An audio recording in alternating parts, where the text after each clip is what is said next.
دوستو، نبی پاک صلی اللہ علیہ وسلم کا یہ واقعہ سن کر آپ کا دل بھی پسیج جائے گا۔ نبی پاک صلی اللہ علیہ وسلم کی پیدائش سے پہلے ہی پیارے نبی صلی اللہ علیہ وسلم کے والد ماجد کا انتقال ہو گیا تھا۔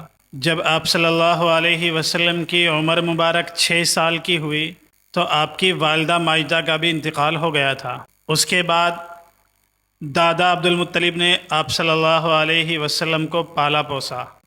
اس کے بعد جب دادا عبد المطلب کا بھی انتقال ہو گیا تو آپ صلی اللہ علیہ وسلم چچا ابو طالب کے پاس رہنے لگے۔ چچا ابو طالب اپنے بچوں سے بھی زیادہ ہمارے نبی حضرت محمد مصطفیٰ صلی اللہ علیہ وسلم سے پیار محبت کرتے تھے۔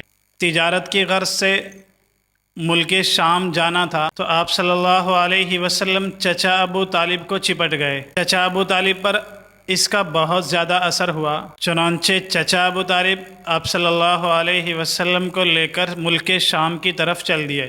ملک شام پہنچنے سے پہلے ہی ایک جگہ پر قیام کیا، بصرہ نامی ایک جگہ پر آپ صلی اللہ علیہ وسلم اور پورے قافلے نے قیام کیا۔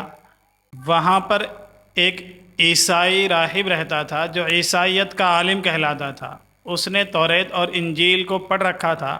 جب اس نے ہمارے نبی حضرت محمد مصطفیٰ صلی اللہ علیہ وسلم کو دیکھا کہ بادل آپ صلی اللہ علیہ وسلم پر سایہ کیے ہوئے ہیں اور درخت آپ صلی اللہ علیہ وسلم کی طرف جھک رہے ہیں، تو اس عیسائی راہب نے، بحیرہ نامی اس عیسائی راہب نے آپ صلی اللہ علیہ وسلم کو پہچان لیا۔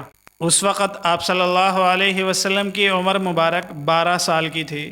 چنانچہ اس عیسائی راہب نے پورے کے پورے قافلے کی دعوت کی۔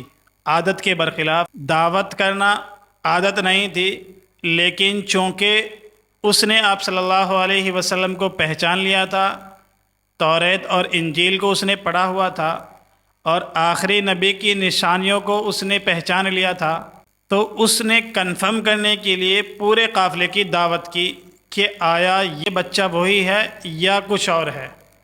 چنانچہ دعوت میں سارے گئے۔ آپ صلی اللہ علیہ وسلم کو بچہ ہونے کی وجہ سے کسی درخت کے نیچے بٹھا دیا گیا۔ اب وہ عیسائی راہب سوچنے لگا کہ جس کی وجہ سے میں نے دعوت کی اس کو ہی درخت کے نیچے بٹھا دیا۔